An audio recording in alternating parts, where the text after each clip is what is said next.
And the question was how to add shadows to black backgrounds. That's a big one. So I'm going to open two papers.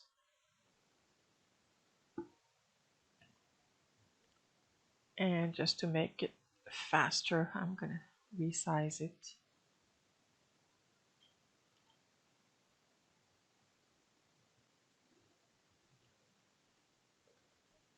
So we'll take less resources.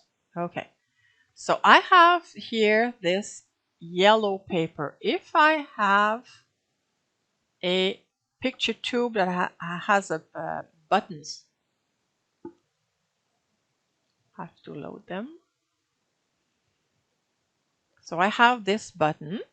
I'm going to copy it and place it on the black, just so we can compare.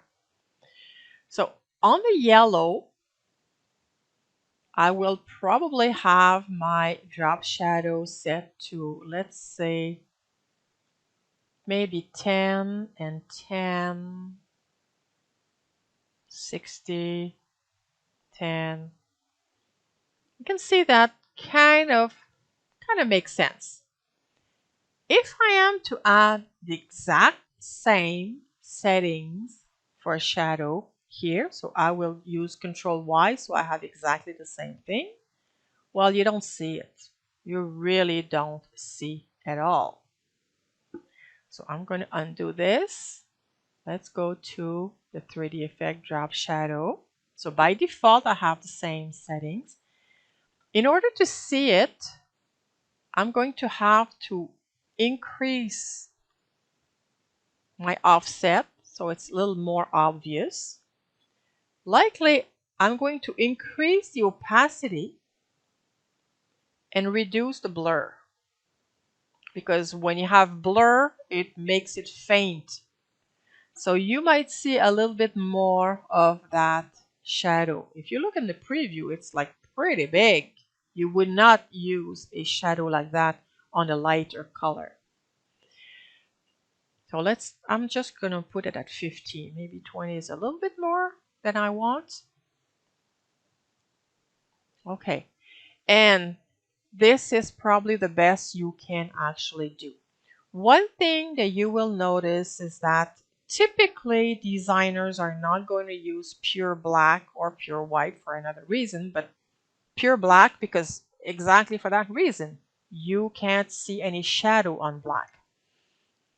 So if you end up with a paper or an element that is black or really dark, it could be dark blue, what you can do is use the adjust brightness, contrast, and okay, by default it's going to be 0. You can either increase the brightness a tiny bit, not much, you still want your element to look black, a little bit so that all the shading and shadows are going to show.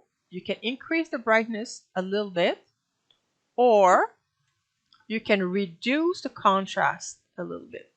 You can see how it seems to lighten a bit.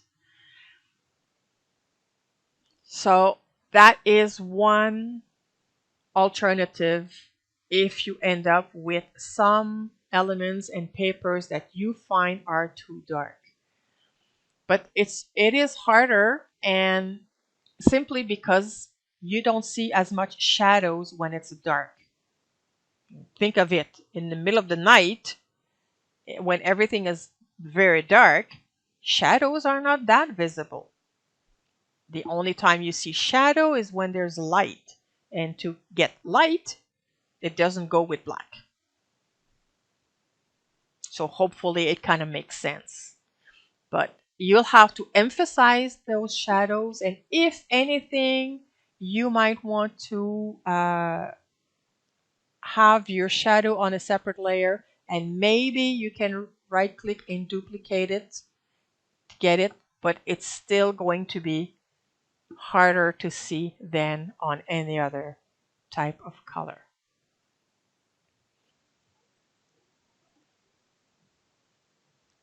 Hey there! I hope you found this information useful.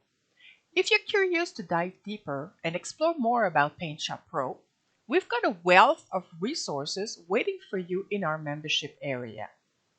There, you'll find in-depth classes, workshops, Q&A sessions, and much more to help you enhance your PaintShop Pro and digital scrapbooking skills.